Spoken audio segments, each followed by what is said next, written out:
Assalamu alaikum wa rahmatullahi ta'ala wa barakatuhu. Bienvenue à notre 9e émission mensuelle, dite Invité du mois. Ce soir, le groupe ANOS a le grand plaisir de recevoir sur son plateau Dr Racky Mamadou Kane. Dr Racky Mamadou Kane est médecin gynécologue obstétricienne en formation bien sûr à Dakar. Elle fut également membre du conseil d'administration de l'ancienne association Main dans la Main et présidente de son dernier colloque. Dr Racky œuvre beaucoup pour le droit et la protection des femmes en Mauritanie. Merci docteur d'avoir accepté d'être notre invité pour ce mois pour répondre à une série de questions. Alors pour les règles, durant cet entretien, nous aborderons la santé maternelle de la femme et de l'enfance. Nous parlerons également du rôle et de l'engagement de la femme dans la société en tant que mère et en tant qu'également femme active dans la vie sociale. Nous parlons également de l'actualité qui nous oblige.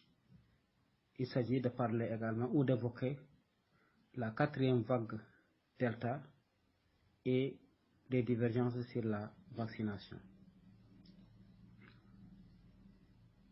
Alors pour plus de précision, l'interview se déroulera en 2 phases. Une première phase avec les questions du modérateur et une deuxième phase avec les membres du groupe qui voudraient contribuer ou poser des questions. Alors concernant les mariages précoces, donc aujourd'hui on parle de mariage d'enfants. Alors c'est une grande question, c'est une très grande question parce que le problème, alors pourquoi on ne veut pas de mariage précoce, c'est par rapport au fait que plus jeune on prend une grossesse, plus on fera des complications, non seulement de prématurité, les complications liées donc à l'accouchement, à l'avortement. Psychologiquement l'enfant n'est pas prêt, la jeune fille n'est pas prête à faire donc un enfant. C'est encore un corps d'enfant, donc il va faire des complications telles que les pré-éclampsies, les diabètes gestationnels, etc. Et donc les accouchements difficiles, dystociques, qui font que finalement l'enfant peut être perdu, et puis aussi le problème de bassin qui est immature, donc qui ne va pas donc permettre donc le dégagement du fœtus.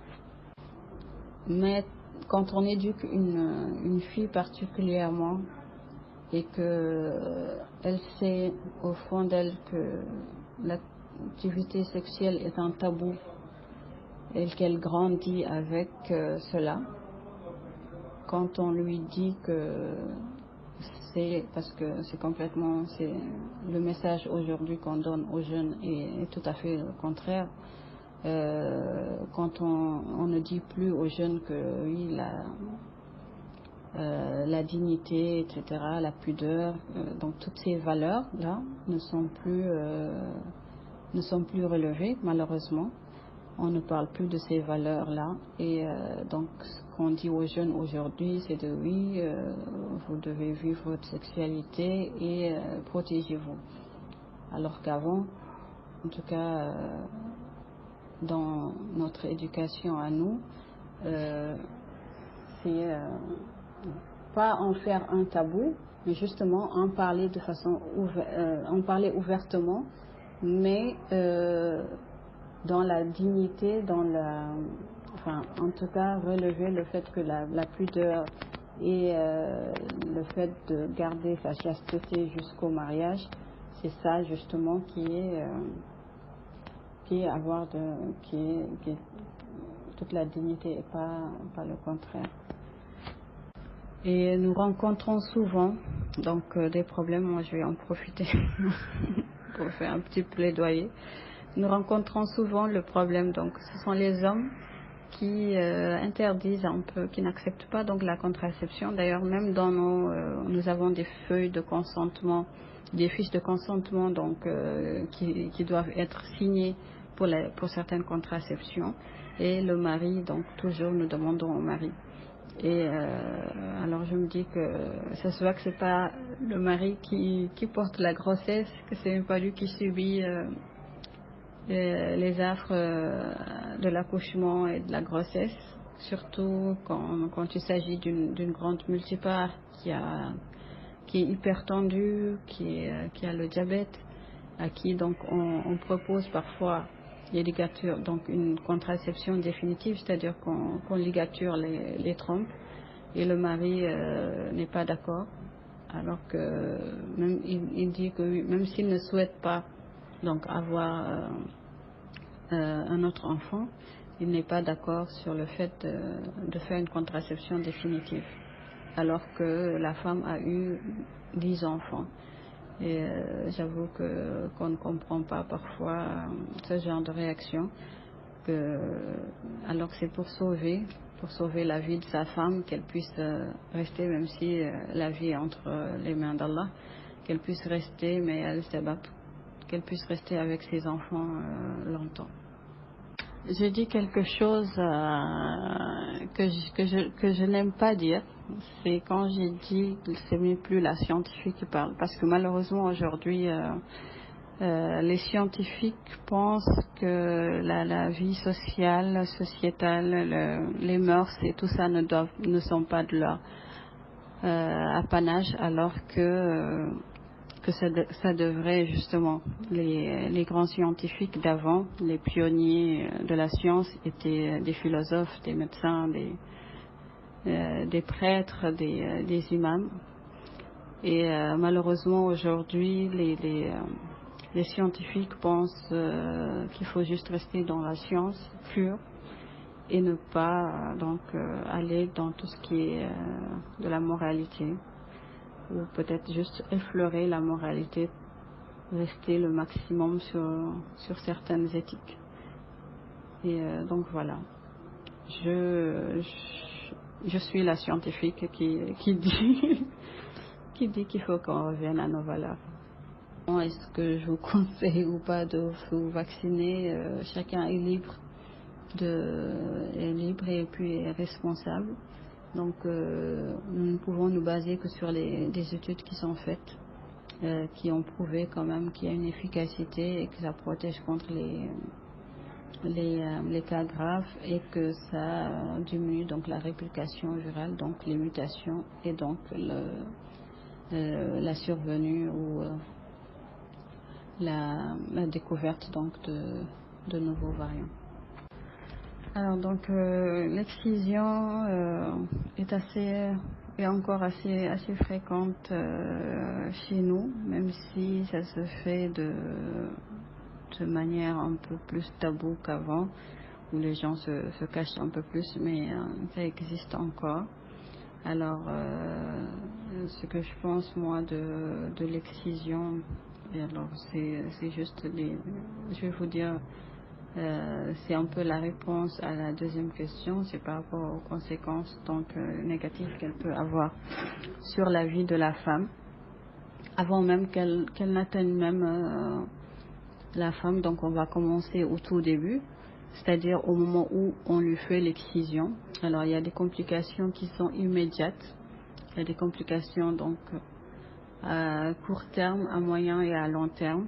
Alors les complications immédiates, donc c'est comme pour toute incision, que ce soit comme pour toute mutilation, que ce soit au couteau ou autre. Donc c'est le saignement. Alors d'autant plus que la vulve est extrêmement vascularisée, extrêmement innervée. C'est-à-dire elle a beaucoup de cellules nerveuses et elle a beaucoup de sang. Lorsqu'elles font la demande, donc la plupart donc redoutent le travail. Alors ça peut être une primipa, une femme qui n'a jamais eu à accoucher, donc à même travailler, à faire un travail.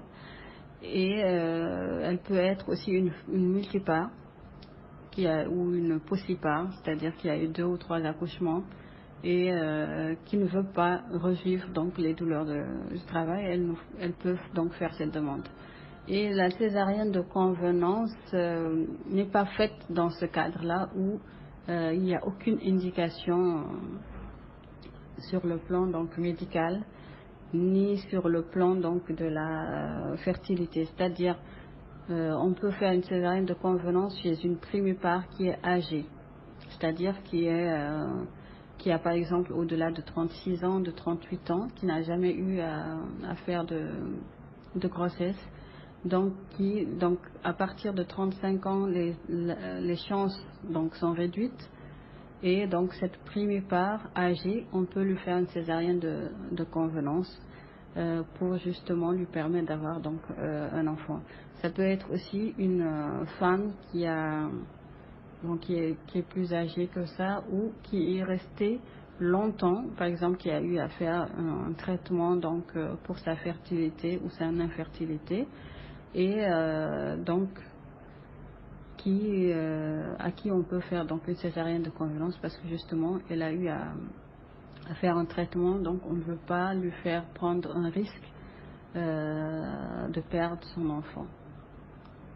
Et là on peut faire donc ces césariennes de convenance. Mais sinon si c'est juste les femmes qui font la demande, la plupart c'est pour éviter donc le travail. D'autres femmes aussi vous diront qu'elles veulent garder donc leur périnée intact, c'est-à-dire un périnée qui n'ait pas été sujet donc à un accouchement ou à des mutilations, je veux dire, à une épisiotomie ou à une déchirure donc lors de l'accouchement. Le problème qui se pose, comme je l'ai dit tout à l'heure, c'est que ces vaccins-là sont efficaces contre le variant alpha. Donc leur efficacité s'est amoindrie avec le variant delta. Et le problème qui se pose, c'est que plus on va attendre pour se vacciner, plus il y aura peut-être d'autres variants, qu'Allah nous en préserve, il y aura peut-être d'autres variants, et là on va se retrouver donc à faire encore d'autres vaccins, et finalement les vaccins que nous avons actuellement ne nous serviront plus à rien. Alors pour ce qui est de Sinopharm et AstraZeneca, leur efficacité a été prouvée jusqu'à 82%. Donc après, je tiens bien à préciser, après les 2 doses, alors une dose c'est aux alentours de 60%. Pour le Johnson, c'est à 72%, c'est une dose unique pour le Johnson. Et pour ce qui est donc par rapport à cette 4e phase de vaccin dont je parle, donc nous sommes le problème que nous avons maintenant, c'est de savoir combien de temps est-ce qu'on est protégé. Alors il y a une étude récente qui a pu faire donc pour le Johnson, c'est de 8 mois, ça peut aller à 10 mois. Et donc nous ne savons pas est-ce qu'il faut se revacciner donc après ces 8 mois, parce qu'on est vraiment à la phase d'études encore.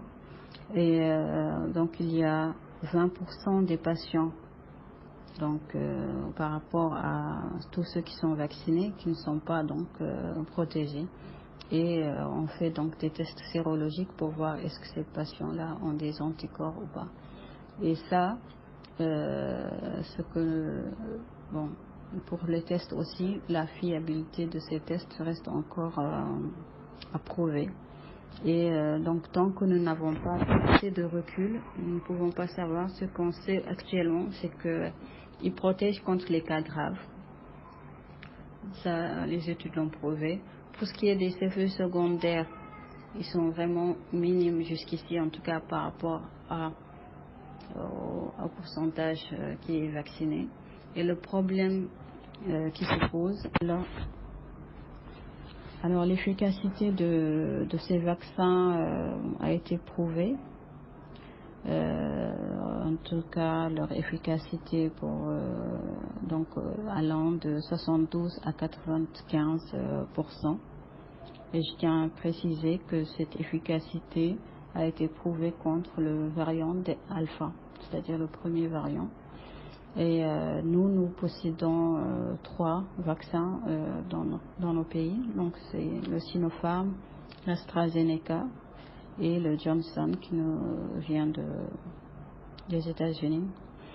Et il y a d'autres vaccins tels que Pfizer, Moderna ou le vaccin russe, mais nous ne les disposons pas parce que nous n'avons pas les moyens de conservation pour ces vaccins-là. Actuellement, donc, nous sommes à la phase 4 donc, des vaccins, c'est-à-dire c'est la phase après commercialisation. Alors, je tiens à vous rappeler qu'on n'a pas vraiment de recul par rapport ni à la maladie, ni encore moins au vaccin, étant donné qu'ils ont été élaborés assez rapidement et il n'y a pas encore assez de recul, donc nous ne pouvons pas savoir quels sont les effets secondaires à long terme. Il y a eu quelques effets secondaires qui sont apparus parce que plus on vaccinera, plus, justement comme on est à cette 4e phase de vaccin, plus les effets secondaires apparaîtront chez certaines personnes. Et ce que nous avons pu constater, ce que les études ont pu constater, c'est que ces effets secondaires donc, qui sont apparus notamment avec le vaccin Johnson récemment et l'AstraZeneca, donc sont minimes quand même par rapport aux bénéfices que nous avons, c'est-à-dire l'efficacité, le vaccin quand même protège contre les cas graves. Et c'est surtout ces cas graves qui sont donc vraiment néfastes et qui peuvent donc entraîner des décès assez rapidement. Alors sans tarder, nous allons directement à notre première question, tout en souhaitant la bienvenue à Madame Raki, Docteur Raki. Alors Docteur Raki, en quelques mots, qui est Docteur Raki Mamadou Kane? Où est-ce qu'elle est née? Quelle est sa vie familiale? Quel est son parcours scolaire? Et quelle activité professionnelle? Assalamu alaikum wa rahmatullahi wa barakatuh. Tout le plaisir est pour moi, cher Omar Mbaye, jazakumullah khairan, de m'avoir invité et de m'avoir choisi comme invité du mois. Jazakumullah khairan. Alors je vais commencer par la première question. Donc qui est Raki Mamadou Kane? Alors je suis médecin. Actuellement en spécialisation, donc plus précisément je fais la gynécologie obstétrique au niveau de l'université de Dakar. Alors pour parler un peu de ma vie, de la naissance, alors je suis née à Nouakchott en 1987. J'ai donc fait mon primaire et à Nouakchott entre l'école Ashbal, Bama et Shamsidine. Donc ensuite j'ai fait tout le lycée, c'est-à-dire le collège et le lycée au lycée d'Al-Baraka, où j'ai eu mon bac en 2003. Et ensuite je suis allée en France pour donc commencer la médecine, parce que depuis toute petite je rêvais d'être médecin. C'est une vocation que j'ai toujours eue. Et donc j'ai fait 2 ans en France entre 2003 et 2005 et malheureusement j'ai pas réussi les années de fac là-bas. Alors étant donné que la médecine était une vocation, je ne me voyais pas faire autre chose que ça. Et comme j'ai eu la chance, alhamdoulilah, d'avoir eu mon bac à 16 ans, donc je n'avais que 18 ans. Et donc j'avais le même âge que ceux qui venaient d'avoir le bac. Donc j'ai pu intégrer la faculté de médecine à Dakar. Et donc ça me permettait aussi de revenir un peu à la maison. C'était donc de revoir un peu la culture que j'avais. Et alhamdoulilah, ça m'a permis de rencontrer des personnes qui ont changé ma vie. Alhamdulillah, donc j'ai pu faire donc toute ma médecine ici au niveau de la faculté de médecine de Dakar. J'ai soutenu en 2016, donc après avoir eu deux enfants. Je me suis mariée en 2013 et alhamdulillah j'ai eu 2 enfants. J'ai pu soutenir donc ma thèse. Donc après ma thèse, je suis allée à Nouakchott et j'ai commencé à travailler au niveau de l'hôpital Mère et Enfants. Et j'ai intégré facilement l'hôpital au niveau du service de gynécologie parce que je voulais faire la gynécologie dès ma 5e année de médecine. Donc j'ai traîné, comme on dit, dans le service de gynéco. Et donc j'ai eu la chance de faire la même année le concours de la fonction publique. Et j'ai été affectée premièrement au niveau du centre de santé de Tayarit et secondairement on m'a mutée au niveau du centre hospitalier de Mère et Enfants. Donc j'ai pu me familiariser vraiment à ma vie professionnelle dont j'avais l'ambition de faire. Donc au bout de 2 ans de fonction, 3 ans de fonction publique, j'ai pu donc j'ai fait la demande donc de formation pour la spécialité ici au niveau de la faculté de médecine de Dakar. Et j'ai obtenu donc, alhamdulillah, cette autorisation. Et donc j'ai commencé ma spécialité en 2019. Là, je suis en fin de 2e année, je suis en 3e année, alhamdulillah. Et donc tout se passe bien. Entre-temps, j'ai eu mon 3e enfant, alhamdulillah. Alors, pour les activités professionnelles, donc en dehors de la médecine, j'ai une vie associative assez riche parce que j'avais toujours eu cette fibre sociale-là. Et déjà à la faculté de médecine, enfin à l'université de Dakar, j'ai tout de suite intégré l'amicale des étudiants mauritaniens au niveau du Sénégal. Et j'ai même fait partie du bureau de 2009, je pense, à 2011, en tant que chargée des affaires estudiantines et sociales.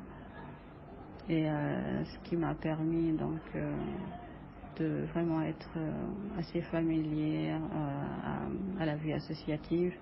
Une fois à Nouakchott, donc j'ai intégré les ONG qui plaidaient pour la cause des femmes, telles que l'ABEPAD, donc des femmes et des enfants.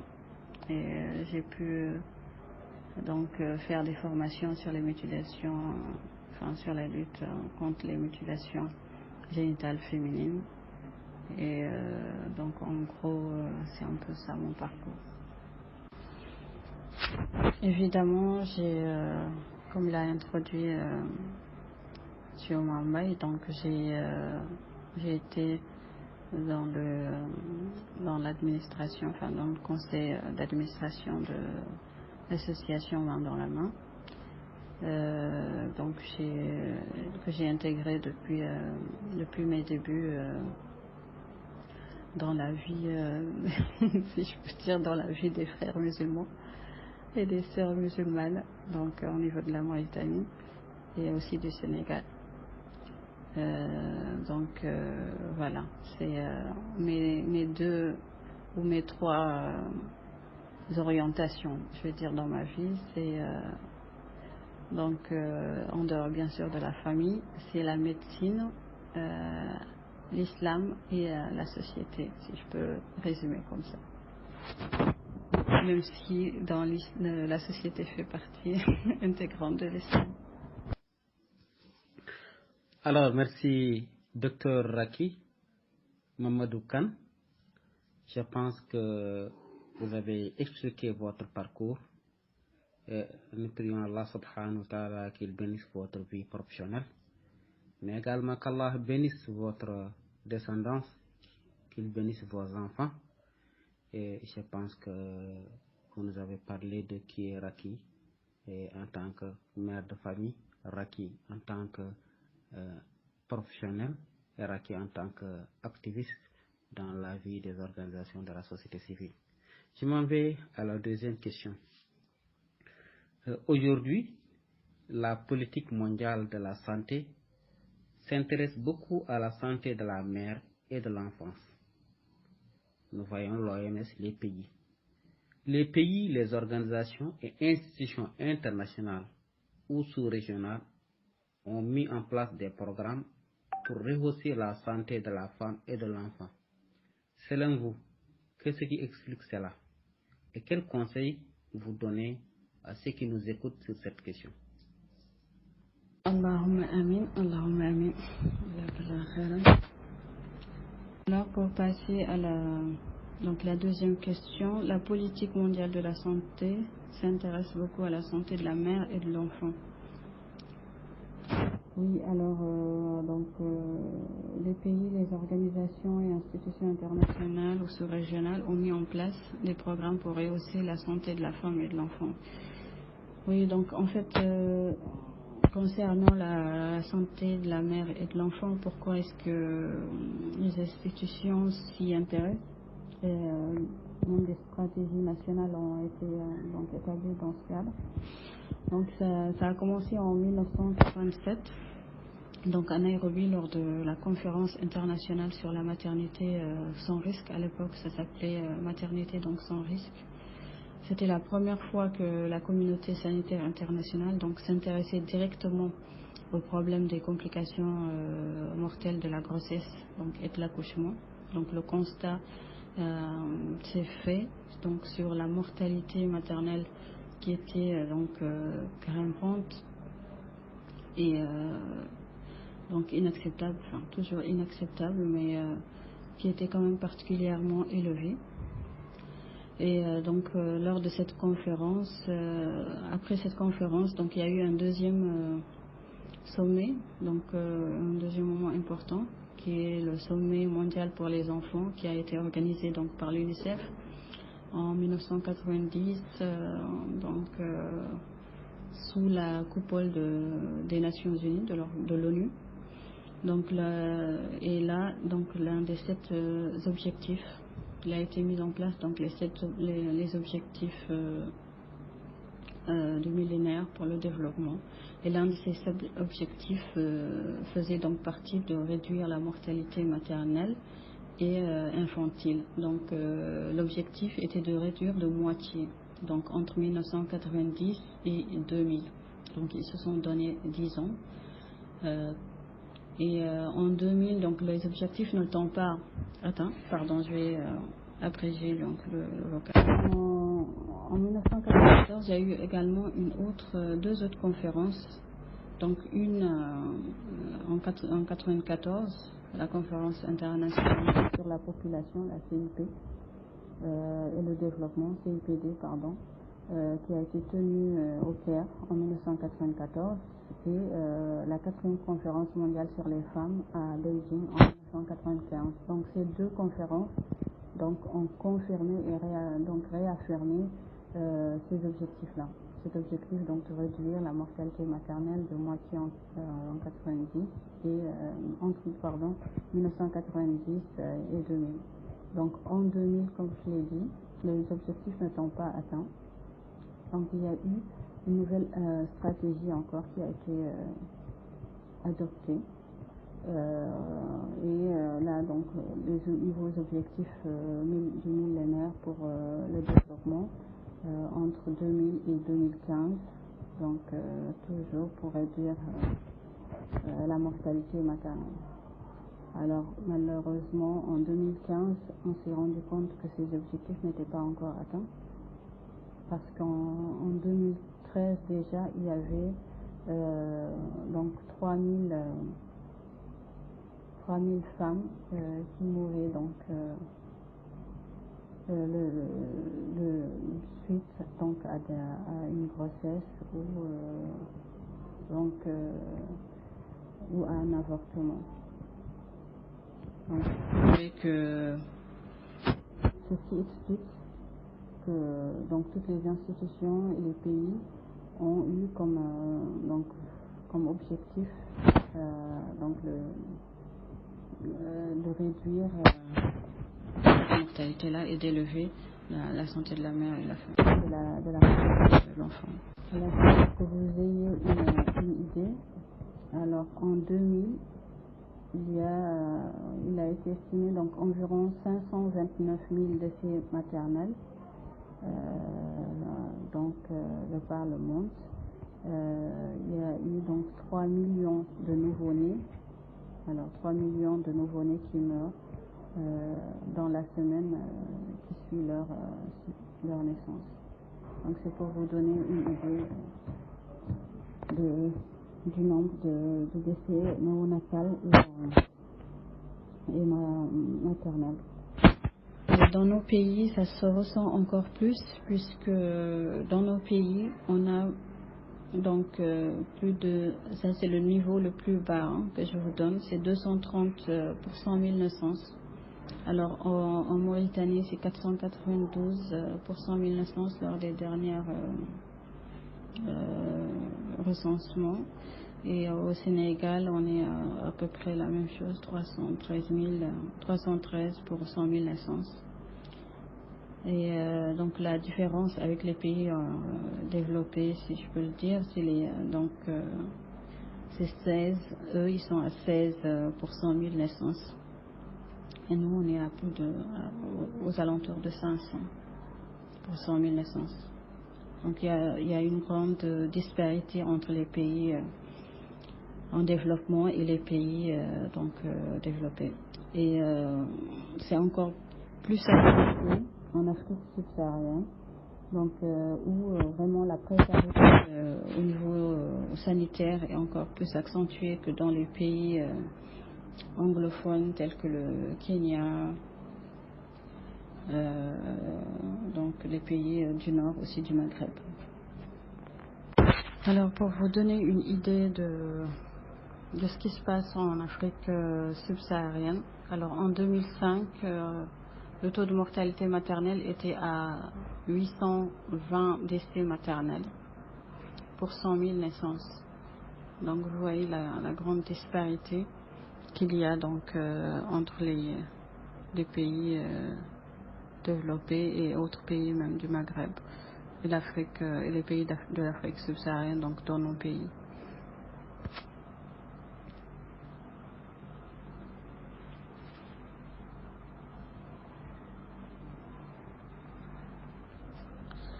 Et donc en 2014, l'OMS, donc selon un rapport de l'OMS de 2014, environ 800 femmes donc meurent chaque jour dans le monde du fait de complications liées à la grossesse ou à l'accouchement. Donc c'est pour vous donner une idée. Et en 2013, c'est 289 000 femmes qui sont décédées soit pendant ou après, soit pendant la grossesse ou pendant l'accouchement ou après l'accouchement. Donc la majeure partie donc de ces décès se sont produits dans nos pays. Pour que vous compreniez aussi un peu pourquoi, donc il y a eu un modèle qu'on appelle le modèle des 3 retards qui a été établi donc un peu pour expliquer pourquoi justement il y a autant de décès dans les pays en voie de développement.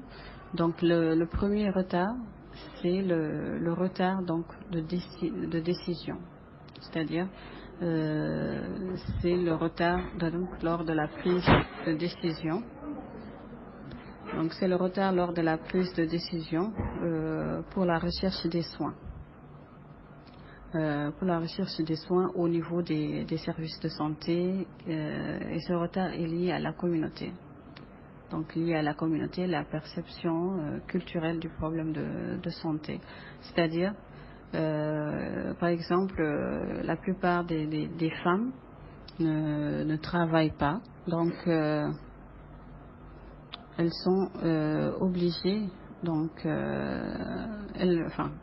elles se basent financièrement, elles sont dépendantes donc financièrement du mari, soit du mari ou de la belle famille.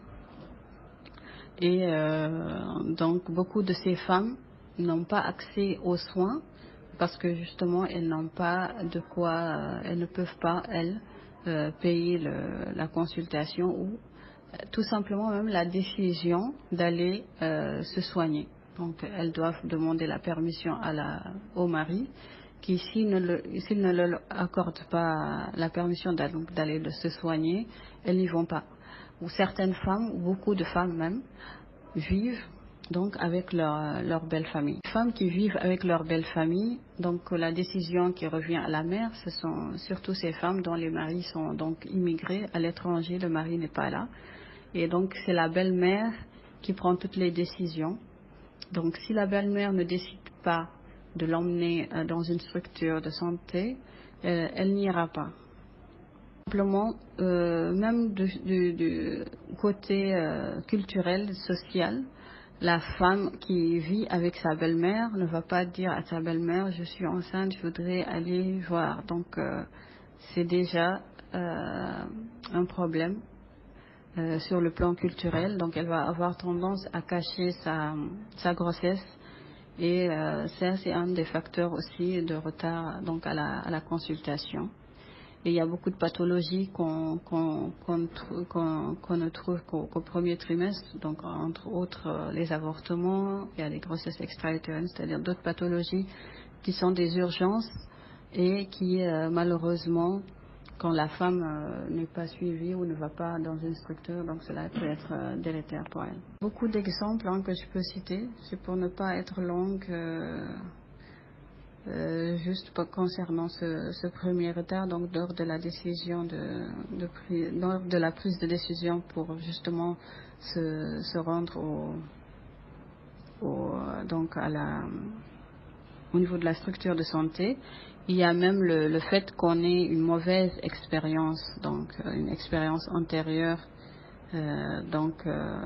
qui est perçue donc des soins.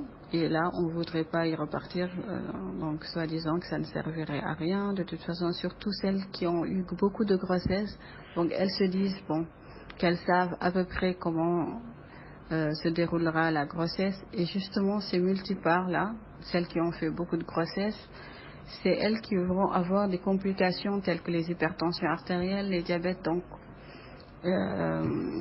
et même les hémorragies du postpartum, c'est-à-dire après l'accouchement. Donc ce sont ces femmes qui pensent avoir beaucoup d'expérience, n'ont pas besoin d'aller à l'hôpital ou dans une structure de santé, et donc ils vont présenter des complications durant leur grossesse ou leur accouchement. Donc le deuxième retard, c'est le retard lié à l'accessibilité des services de santé.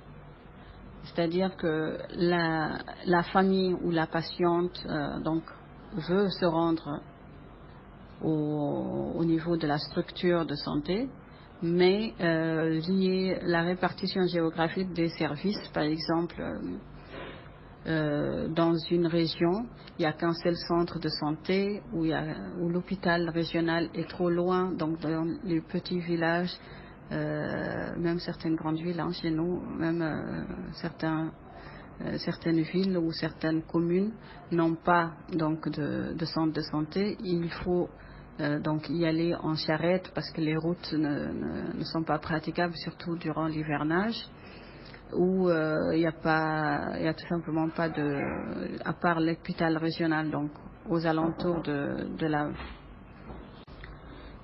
Donc voilà, les routes, il y a le problème d'accessibilité, donc c'est sur ce deuxième point. Donc la disponibilité de moyens de transport, parfois, donc il n'y a pas d'ambulance pour y accéder, c'est des charrettes, ou parfois il y a même pas de charrette.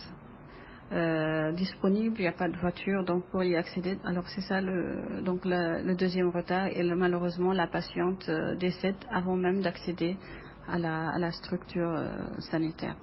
Le dernier retard, c'est le retard qui est donc au niveau même des structures, donc l'acquisition même des soins au niveau des centres de santé. C'est-à-dire que la patiente est arrivée au niveau de la structure sanitaire, et là il n'y a pas donc le plateau technique qui est nécessaire. Par exemple, il n'y a pas de bloc opératoire, ou il n'y a pas de médecin gynécologue obstétricien en place, ou parfois il n'y a même pas tout simplement même pas de sage-femme.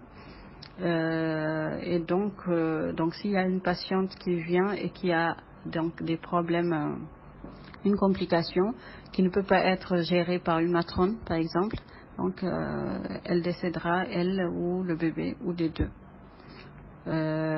Parfois aussi c'est lié à l'existence même de médicaments. Le médecin est bien là et tout, mais le plateau technique n'est pas fonctionnel. C'est-à-dire qu'il n'y a pas de médicaments, il n'y a pas de sang, parfois il n'y a pas de sang. Même pas parfois, tout le temps il n'y a pas de sang. Et il n'y a pas d'agents compétents aussi. La qualité de soins qui manque. Alors c'est ça le troisième retard. Et donc malheureusement la patiente perd sa vie ou perd la vie du bébé, ou perd son bébé. Donc voilà les modèles des trois retards. Alors excusez-moi, j'ai été un peu longue parce que c'est vraiment c'est ce qui fait que j'ai fait la gynécologie obstétrique. C'est vraiment la mortalité maternelle qui est élevée, qui est liée justement au fait qu'il n'y a pas assez de gynécologues, il n'y a pas assez de sages-femmes, pas assez d'agents compétents donc au niveau des structures sanitaires. Alors c'est ce qui me permet de vous dire donc les conseils que je vais donner à ceux qui écoutent. Alors je vais commencer par donc le bas de l'échelle, c'est-à-dire la société d'abord, avant même d'attendre les dirigeants. Alors la société, c'est qu'on change certains comportements. La femme enceinte, ça ne doit pas être un tabou. C'est vrai que nous on dit oui la haine et tout pour ne pas que les autres sachent, mais il ne faut pas cacher sa grossesse au point d'avoir des complications. Quand on est enceinte, c'est d'aller vers une structure de santé, que ce soit une sage-femme qu'on voit, peu importe.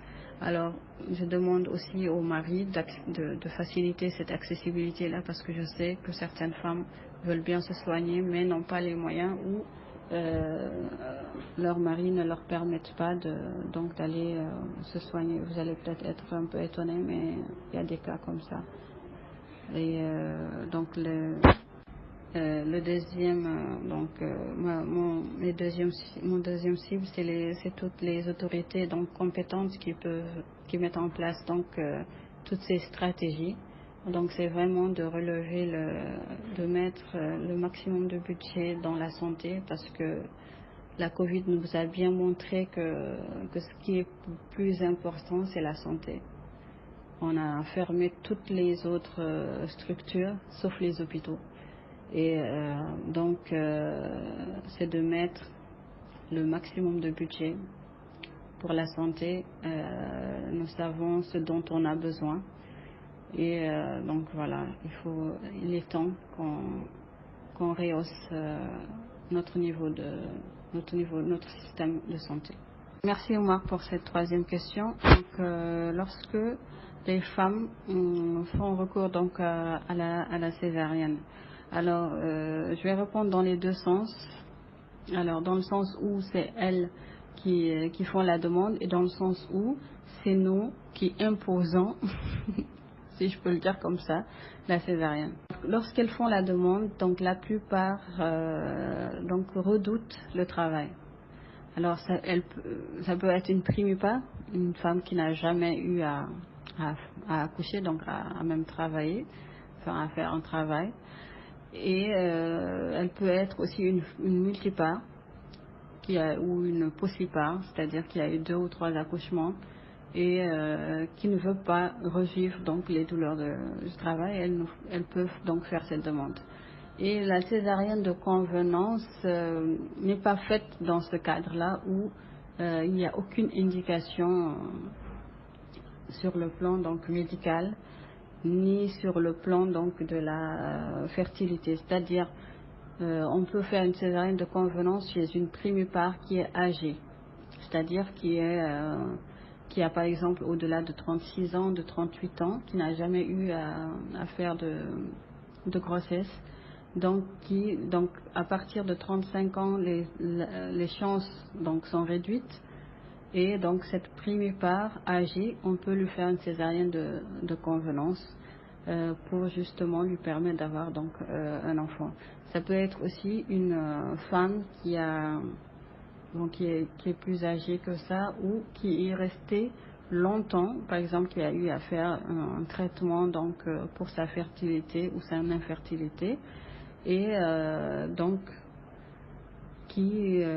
à qui on peut faire donc une césarienne de convenance parce que justement elle a eu à faire un traitement, donc on ne veut pas lui faire prendre un risque de perdre son enfant. Et là on peut faire donc ces césariennes de convenance. Mais sinon, si c'est juste les femmes qui font la demande, la plupart c'est pour éviter donc le travail.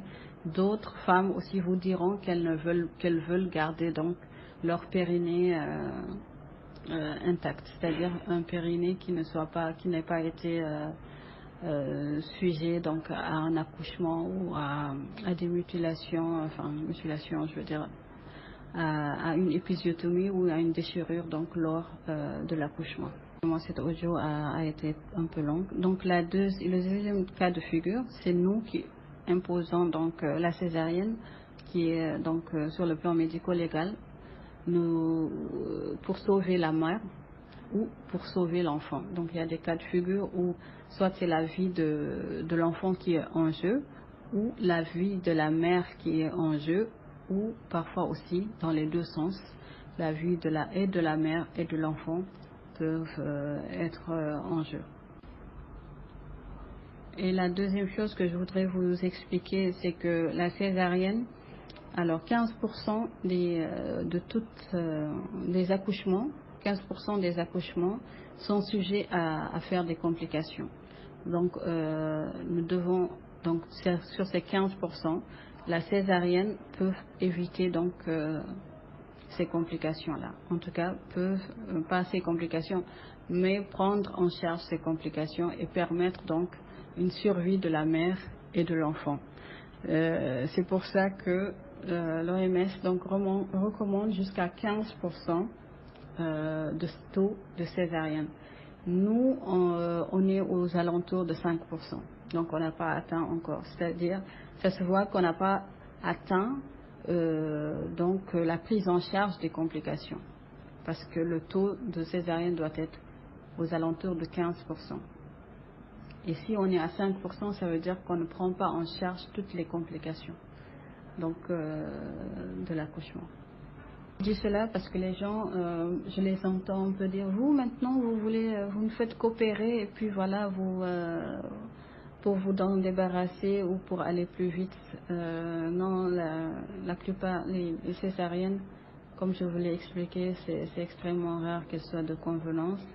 Et donc la plupart du temps, c'est pour éviter justement les complications. Et je vous dis qu'on est à 5% alors qu'on devrait être à 15% justement.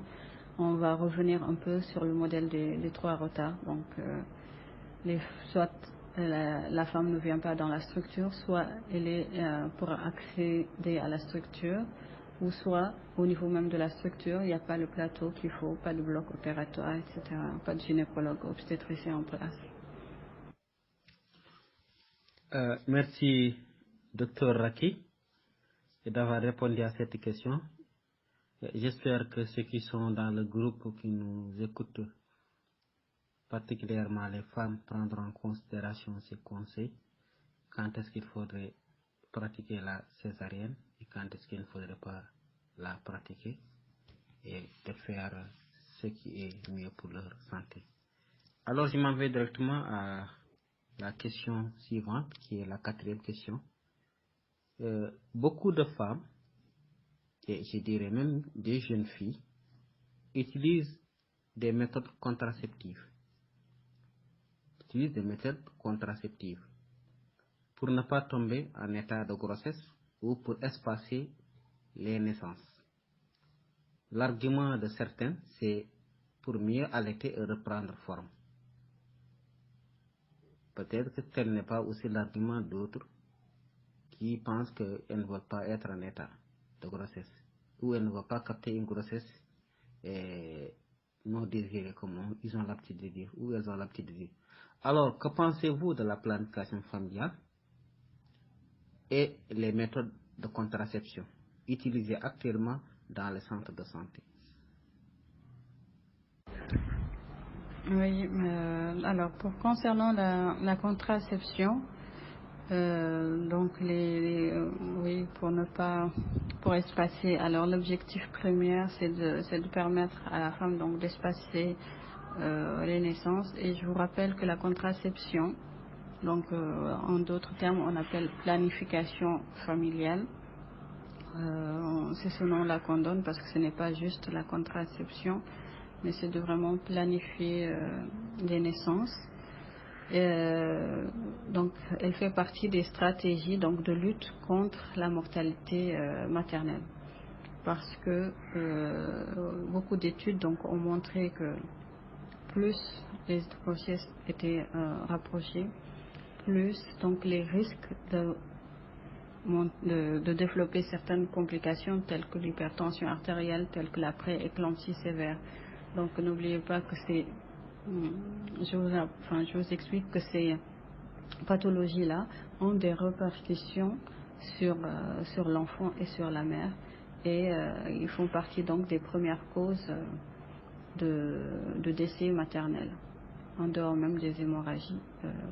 La prééclampsie aujourd'hui fait partie des premières causes de décès maternel chez nous.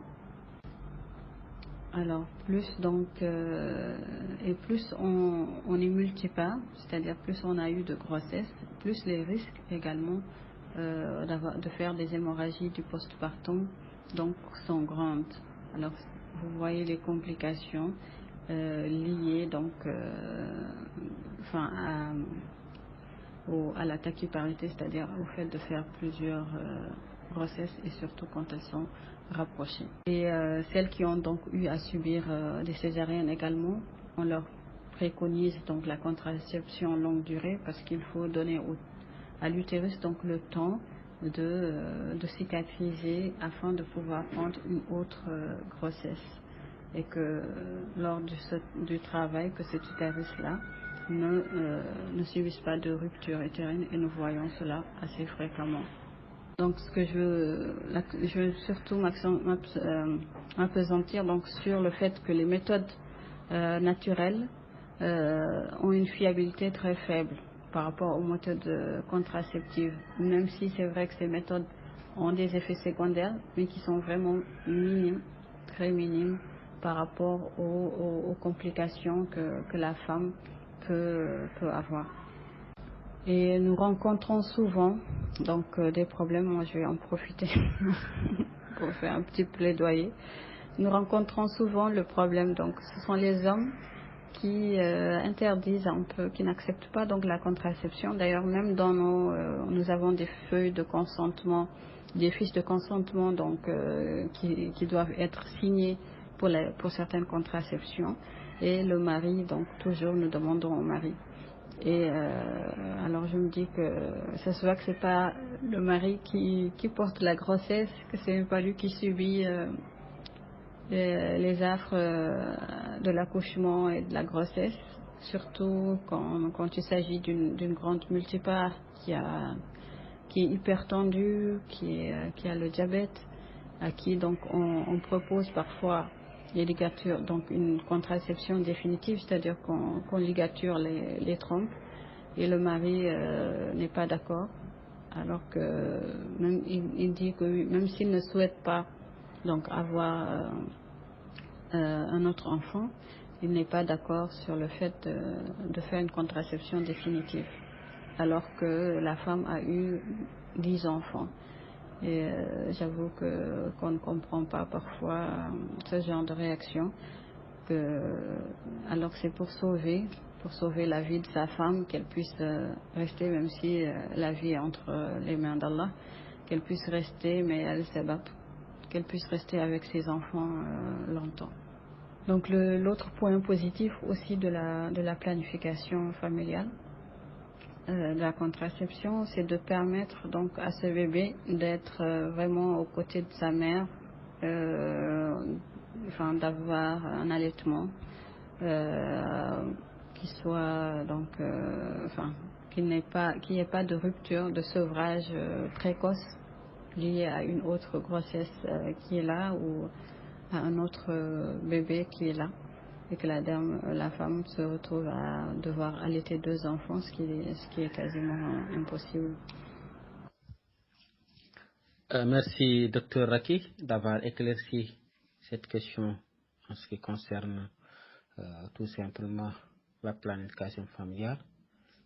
Également, j'espère que votre plaidoyer sera entendu par les hommes qui sont dans ce groupe, dont je pense la plupart ont peut-être une compréhension de cette méthode. Beaucoup de gens parmi eux, peut-être c'est une compréhension, c'est peut-être la position de l'islam par rapport à ça. Certainement, Imam Sarr pourra intervenir pour encore mieux expliquer aux gens par rapport à cette méthode contraceptive et la position de l'islam. Merci. Je m'en vais directement à la 5e question. Beaucoup d'États et activistes considèrent que parmi les pratiques dites néfastes figurent les mutilations génitales, en particulier ce que nous appelons l'excision et les mariages précoces. Qu'en pensez-vous? Ont-elles des conséquences négatives dans la vie des femmes pour qu'on les considère comme étant des pratiques néfastes? Merci Mohamed. Alors donc pour ce qui concerne donc les mutilations génitales féminines, alors en particulier l'excision et les mariages précoces. Alors je vais commencer donc en ce que moi j'en pense. Je vais commencer par l'excision. Alors donc l'excision est encore assez fréquente chez nous, même si ça se fait de manière un peu plus taboue qu'avant, où les gens se cachent un peu plus, mais ça existe encore. Alors ce que je pense moi de l'excision, et alors c'est juste je vais vous dire. C'est un peu la réponse à la deuxième question, c'est par rapport aux conséquences donc négatives qu'elle peut avoir sur la vie de la femme, avant même qu'elle n'atteigne même la femme. Donc on va commencer au tout début, c'est-à-dire au moment où on lui fait l'excision. Alors il y a des complications qui sont immédiates, il y a des complications donc à court terme, à moyen et à long terme. Alors les complications immédiates, donc c'est comme pour toute incision, que ce soit comme pour toute mutilation, que ce soit au couteau ou autre. Donc c'est le saignement. Alors d'autant plus que la vulve est extrêmement vascularisée, extrêmement innervée. C'est-à-dire elle a beaucoup de cellules nerveuses et elle a beaucoup de sang. Donc quand on fait une mutilation au niveau de la vulve, donc les mutilations elles ont plusieurs catégories. Alors ne serait-ce qu'une incision, que le type 1, juste une incision du clitoris, donc ça entraîne quand même des hémorragies. Et plus tôt elle est faite, plus encore l'hémorragie sera grande. Et donc la première complication, c'est cette hémorragie-là. Alors si la femme ou la petite fille a eu la chance donc de surmonter cette hémorragie, cette complication, si elle ne meurt pas suite à une hémorragie, elle développe souvent une infection.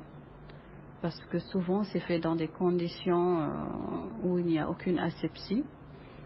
donc dans des conditions où rien n'est stérile, rien n'est nettoyé, et ne serait-ce que les infections à type de tétanos surtout avant, parce que ce qu'on utilisait n'est pas stérilisé, rouillé et tout. Et donc des complications infectieuses juste bactériennes, parce que c'est une plaie qui est là. Et en attendant qu'elle cicatrise, elle peut donc s'infecter, se surinfecter et entraîner donc une infection qui peut aller jusqu'à la septicémie. Et donc si elle échappe à ça, à l'infection, à l'hémorragie, il se peut que celle qui lui a fait la mutilation, surtout quand elle le fait assez tôt, il se peut qu'elle ait mutilé également, qu'elle ait incisé même sur le méa urétral. Donc cette fille va développer donc une incontinence urinaire, donc elle va se mettre à faire des pertes urinaires, ou le fait d'éternuer ou de tousser. Il y aura toujours des petites fuites urinaires, et vous vous rendez compte qu'une femme ou une jeune fille qui sent tout le temps les urines ne peut pas vivre en société. Donc elle aura tendance donc à se recroqueviller. Et donc si elle échappe à tout ça et qu'elle grandit, alors si elle grandit et que maintenant c'est une femme, donc le clitoris est l'organe érectile de la femme.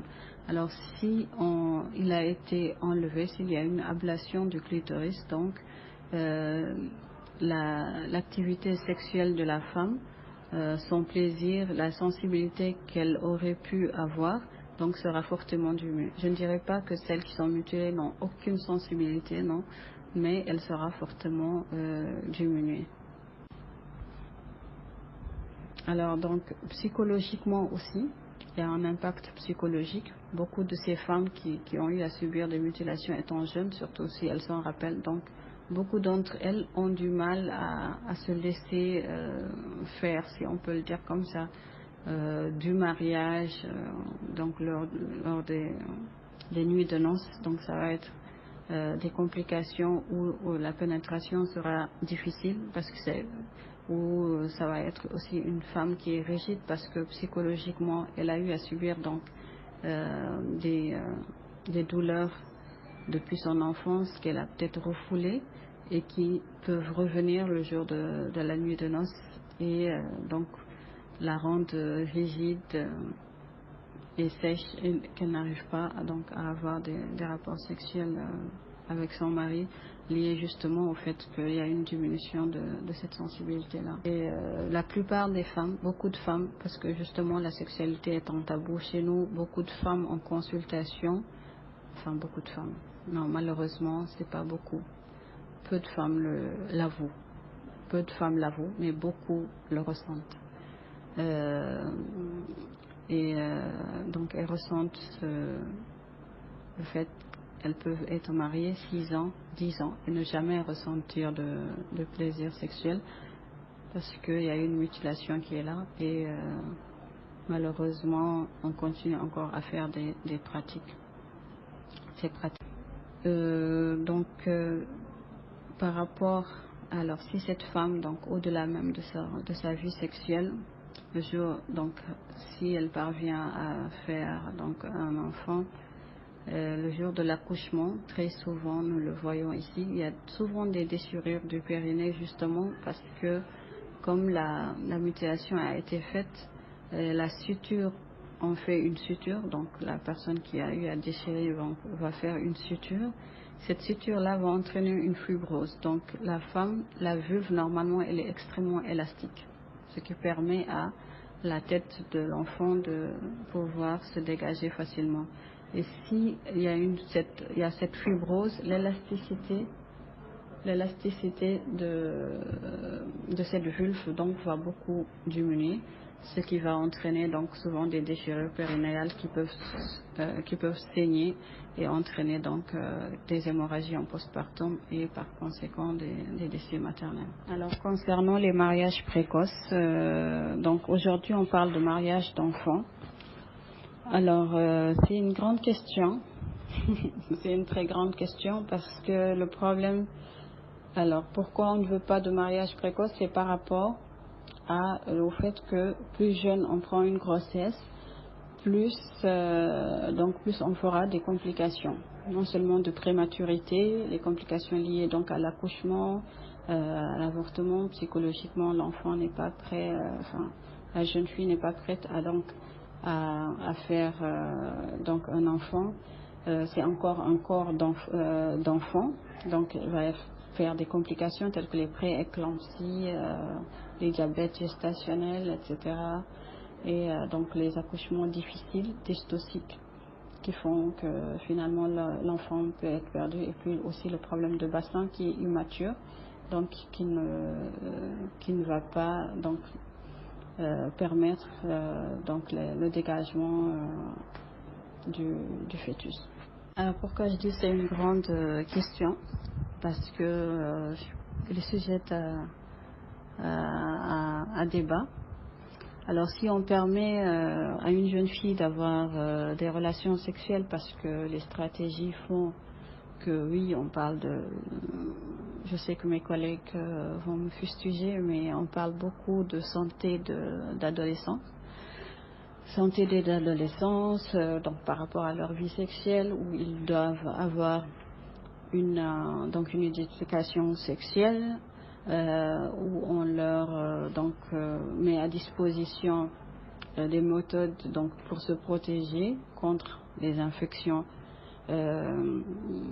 sexuellement transmissibles, contre justement ces grossesses. Même si c'est vrai, dans la stratégie, il y a cette méthode où on préconise l'abstinence, mais bon, elle est faible. Elle est faible, donc ce qui est plus préconisé, c'est la protection par les préservatifs, même par les contraceptions telles que les pilules, même si scientifiquement il n'est pas recommandé de la prendre avant les premières grossesses. Le problème, ce que je veux souligner, c'est que si on permet donc aux jeunes d'avoir des relations sexuelles, quelqu'un d'autre peut te dire vous lui permettez d'avoir des relations sexuelles, donc permettez-la de se marier. Alors c'est ça là est tout le problème. Donc ce que je me dis, c'est que ce que je pense moi, c'est de faire l'éducation des enfants sur le plan, je le dis de façon personnelle, c'est Raki, pas la gynécologue, même la gynécologue. Donc je le dis vraiment de façon personnelle. Je sais que c'est pas ce qui est conventionnel. Alors personnellement, moi ce que j'en pense, c'est de faire une éducation de nos enfants donc sur la sexualité, leur faire une éducation sur la sexualité dans le sens où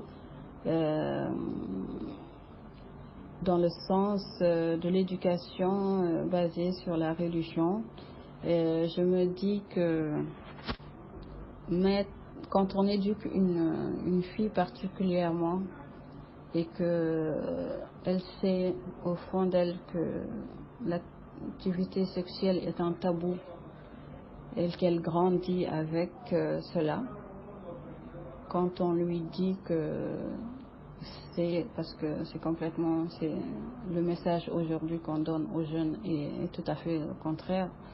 Quand on ne dit plus aux jeunes que oui, la dignité, etc., la pudeur, donc toutes ces valeurs-là ne sont plus relevées, malheureusement. On ne parle plus de ces valeurs-là. Et donc, ce qu'on dit aux jeunes aujourd'hui, c'est de oui, vous devez vivre votre sexualité et protégez-vous. Alors qu'avant, en tout cas, dans notre éducation à nous, c'est pas en faire un tabou, mais justement en parler de façon en parler ouvertement, mais dans la dignité, en tout cas relever le fait que la pudeur Et le fait de garder sa chasteté jusqu'au mariage, c'est ça justement qui est toute la dignité et pas le contraire. Donc ce que je préconise, c'est que c'est vraiment qu'on revienne sur nos valeurs, les valeurs que nous avons, nos valeurs culturelles, enfin les bonnes valeurs culturelles et les valeurs que nous ont laissé nos prédécesseurs, que nous a laissé le prophète alayhi salatu wassalam, les valeurs qui sont bien écrites dans le Coran. Bon là, ce n'est plus la scientifique qui parle, mais voilà, donc je pense que ces valeurs-là doivent être remises en valeur et ça permettrait justement de ne plus avoir à débattre sur les mariages précoces parce que, comme je l'ai dit, certains peuvent vous dire que c'est tout à fait contradictoire. On ne veut pas on ne veut pas qu'une femme qu'une femme se marie et il ne veut pas qu'une femme se marie et en même temps qu'une enfant se marie et en même temps on la pousse à avoir des relations sexuelles. Donc ça n'a pas, c'est contradictoire. Même si je suis persuadée que tous les jeunes ne vont pas rester chastes, ça c'est sûr, et donc ne vont pas avoir toutes ces complications que nous redoutons. Et donc, mais que le message en tout cas soit cela, et puis au moins que la plupart puissent entrer dans la moule. J'ai dit quelque chose que je n'aime pas dire, c'est quand j'ai dit que ce n'est plus la scientifique qui parle, parce que malheureusement aujourd'hui les scientifiques pensent que la vie sociale, sociétale, les mœurs et tout ça ne sont pas de leur apanage, alors que ça devrait justement. Les grands scientifiques d'avant, les pionniers de la science, étaient des philosophes, des médecins, des prêtres, des imams. Et malheureusement aujourd'hui, les scientifiques pensent qu'il faut juste rester dans la science pure et ne pas aller dans tout ce qui est de la moralité, ou peut-être juste effleurer la moralité, rester le maximum sur certaines éthiques. Et donc voilà, je suis la scientifique qui dit qu'il faut qu'on revienne à nos valeurs. Merci, Dr Racky, d'avoir apporté cette précision et d'avoir également insisté beaucoup sur l'aspect de l'éducation islamique. Et je pense quand même que c'est essentiel que nous puissions prendre en considération tout simplement cette éducation afin de pouvoir accompagner nos enfants, en particulier les jeunes filles. Alors, je m'en vais à la sixième question. Et actualité oblige. Aujourd'hui, nous vivons la 4e vague de Covid-19, et surtout avec l'arrivée du variant Delta, qui est jugé plus dangereux que les autres. Alors, aujourd'hui, les gens divergent sur le fait de se vacciner ou pas. Les gens divergent sur le fait de se vacciner ou pas. Quel est votre avis sur cette question?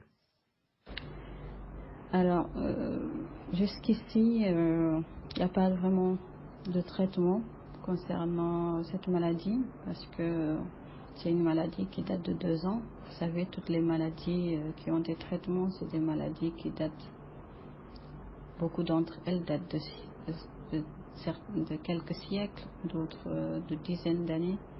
d'autres plus.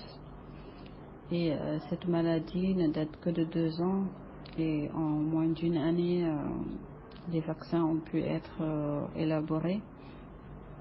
Et nous comprenons parfaitement que ces vaccins puissent susciter beaucoup de débats. Et pour le moment, étant donné que nous n'avons pas de traitement spécifique, le seul moyen de prévention que nous avons actuellement reste ces vaccins. Alors l'efficacité de ces vaccins a été prouvée. En tout cas, leur efficacité allant de 72 à 95%. Et je tiens à préciser que cette efficacité a été prouvée contre le variant alpha, c'est-à-dire le premier variant. Et nous possédons 3 vaccins dans nos pays. Donc c'est le Sinopharm, l'AstraZeneca et le Johnson qui nous vient des États-Unis. Et il y a d'autres vaccins tels que Pfizer, Moderna ou le vaccin russe, mais nous ne les disposons pas parce que nous n'avons pas les moyens de conservation pour ces vaccins-là. Alors pour ce qui est de Sinopharm et AstraZeneca, leur efficacité a été prouvée jusqu'à 82%. Donc après, je tiens bien à préciser, après les 2 doses, alors une dose c'est aux alentours de 60%. Pour le Johnson, c'est à 72%. C'est une dose unique pour le Johnson. Actuellement, donc, nous sommes à la phase 4 donc, des vaccins, c'est-à-dire c'est la phase après commercialisation.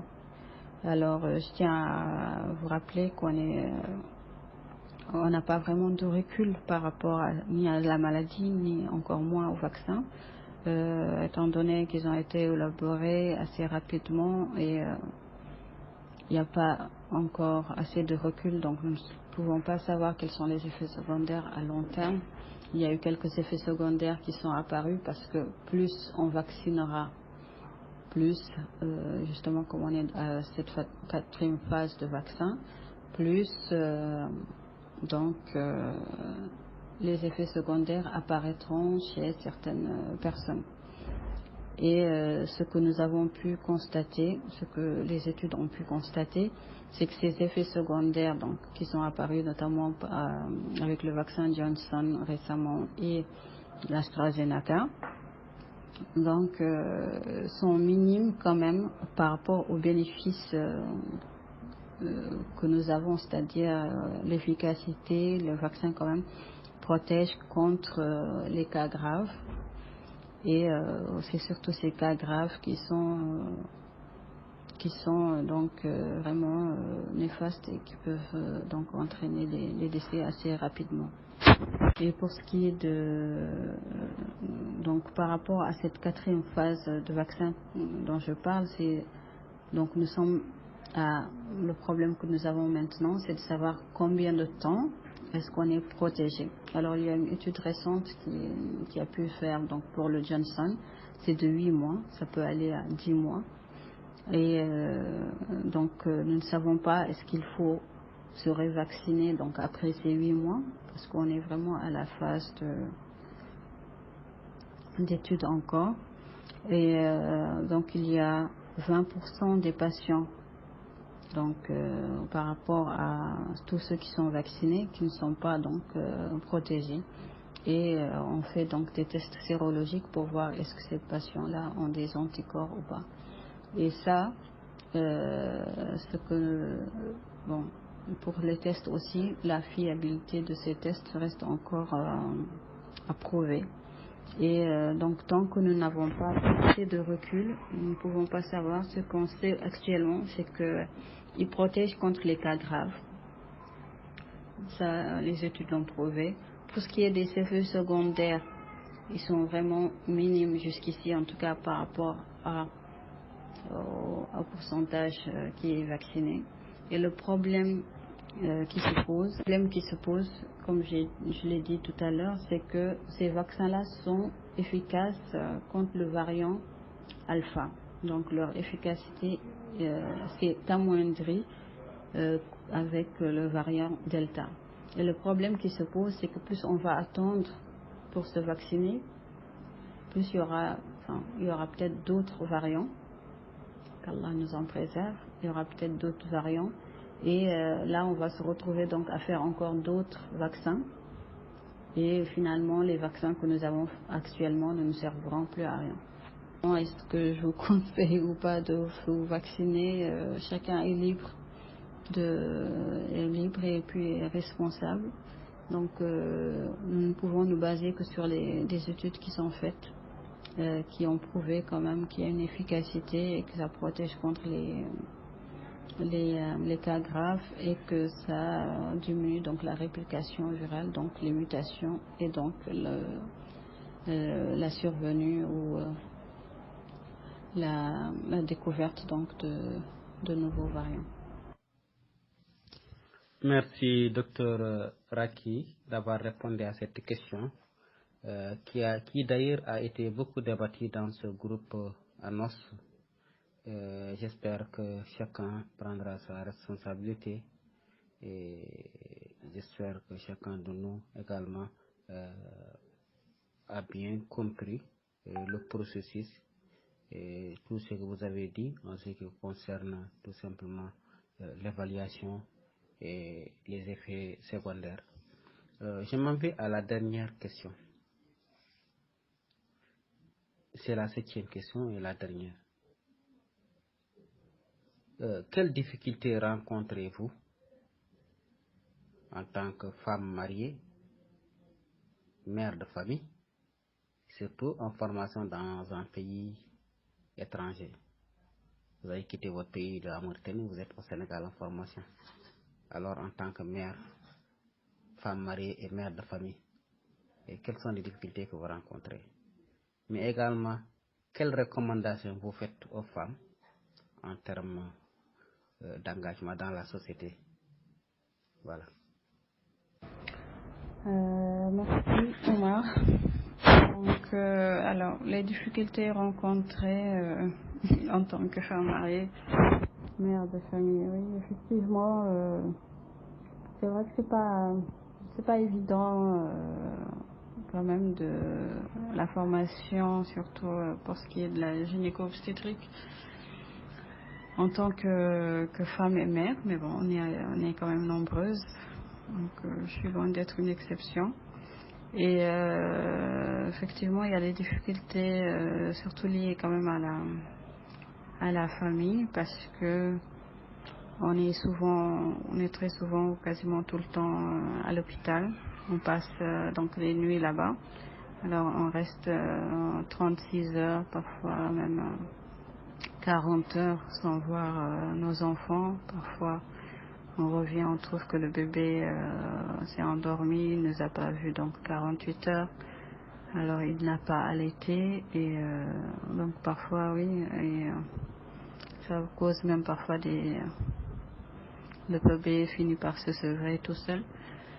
Et effectivement, donc c'est surtout ces difficultés-là. Par rapport à mon mari, alhamdoulilah, c'est quelqu'un quand même qui m'a aidé vraiment. Et je pense que j'ai eu de la chance, c'est pas, je sais que c'est pas tous les maris qui laissent leurs femmes continuer les formations et j'en profite encore pour plaidoyer. Pour que les hommes vraiment soient aux côtés de leurs femmes et qu'ils les poussent vraiment de l'avant, parce qu'aujourd'hui la vie devient de plus en plus dure et même si je reste convaincue que la femme, l'éducation des enfants, l'avenir même de la société repose sur la femme, parce que l'éducation des enfants repose essentiellement sur la femme. Et nous, les femmes qui sont donc actives, on a de gros problèmes. On a de gros problèmes. On n'est pas souvent à la maison et c'est vraiment un dilemme, j'avoue. C'est un dilemme entre la vie professionnelle, la vie familiale et la vie sociétale. Oui. Alors, les recommandations, donc je ferai aux femmes, donc en termes d'engagement dans la société, c'est de croire en elles et de croire, d'être convaincues que nous les femmes, nous sommes le socle de la société. Bon, les machos, ils vont un peu, seront pas d'accord, mais la société est basée sur les individus, et les individus donc sont faits de femmes et d'hommes, et ces individus, avant donc d'être femmes et hommes, étaient des enfants, et ces enfants-là, pour qu'ils soient de grands hommes et de grandes femmes, ont besoin d'une bonne éducation. Et cette bonne éducation, c'est essentiellement la mère qui la donnera. Et la mère doit être présente. Alors, le défi que nous avons, nous, les femmes de ce siècle, c'est d'être à la fois présente pour la famille et donc présente aussi pour notre vie professionnelle. On me dit que les deux peuvent se combiner. Il y aura certainement des moments comme moi, mes moments en ce moment où oui, je sacrifie un peu mes enfants et ma vie de famille. Et je me dis que c'est pour un laps de temps. Et donc, il y aura certainement des moments où il faudra quelques sacrifices. Mais je me dis qu'il faut pas en faire, il faut pas le faire toute sa vie. Que ce soit vraiment le moment le plus court possible et que les femmes reprennent leur place de femmes, parce qu'aujourd'hui alors les féministes vont dire ça veut dire quoi la place de femme. Non, c'est pas c'est pas la femme, je parle de la femme, la place de la femme, c'est-à-dire où la femme est le joyau, et même pas, je dirais même pas qu'elle est le Premier ministre, parce que le Premier ministre, il ne fait qu'exécuter ce que le président dit, mais la femme, elle est bien plus que ça, c'est un leader, c'est la manager, voilà. C'est vraiment la manager, c'est elle fait les stratégies, elle exécute, elle planifie. Donc, voilà, et notre place et les hommes doivent nous aider à avoir cette place justement de manager. Et même si on les laisse la place de PDG, mais c'est nous qui faisons tout, c'est nous qui planifions, c'est nous qui exécutons les tâches pour que ce soit bien fait. Alors mon conseil, c'est que vraiment nous les femmes, nous devons redéfinir notre place actuellement dans la société, parce que il y a beaucoup de stratégies actuellement qui se font par d'autres personnes qui ne vivent pas nos réalités, qui ne vivent pas notre culture, qui ne vivent pas dans notre société, et nous devons nous-mêmes définir nos places, définir nos stratégies, et ne pas attendre que les autres le fassent et que nous venons juste pour exécuter leur stratégie. L'instant est vraiment court pour ce grand débat. L'instant est vraiment très très court. Je ne veux pas vous bombarder d'audio où je parle toute seule. Mais donc si je dois vraiment résumer l'engagement de la femme dans la société, c'est que nous les femmes, nous sommes vraiment le pilier de la société, Et si on voit aujourd'hui, la société commence vraiment à aller un peu dans tous les sens, à perdre beaucoup de valeur, parce que je me dis qu'on n'est peut-être pas assez présente à la maison, et donc ces enfants finissent par être de mauvais hommes et de mauvaises femmes. Je ne généralise pas, mais je pense que on doit accentuer quand même sur l'éducation des enfants plus que sur toute autre chose. Et on arrive, et comme on est toutes des superwomen, on arrivera parfaitement à faire les deux, et la vie professionnelle et la vie familiale. Merci. Bien évidemment, on n'éduque pas un enfant seul. Et bien évidemment, partout où la femme est debout, l'homme doit être à ses côtés et vice-versa. Parce que tout simplement, nous sommes complémentaires. Sur ce, jazakumullah khairan. Je pense que c'est la dernière question. Et astaghfirullah al-azim wa atubu ilayh. Je vous demande pardon, et je demande pardon à Allah pour les manquements qui peut y avoir, et pour les erreurs qui viennent de ma part.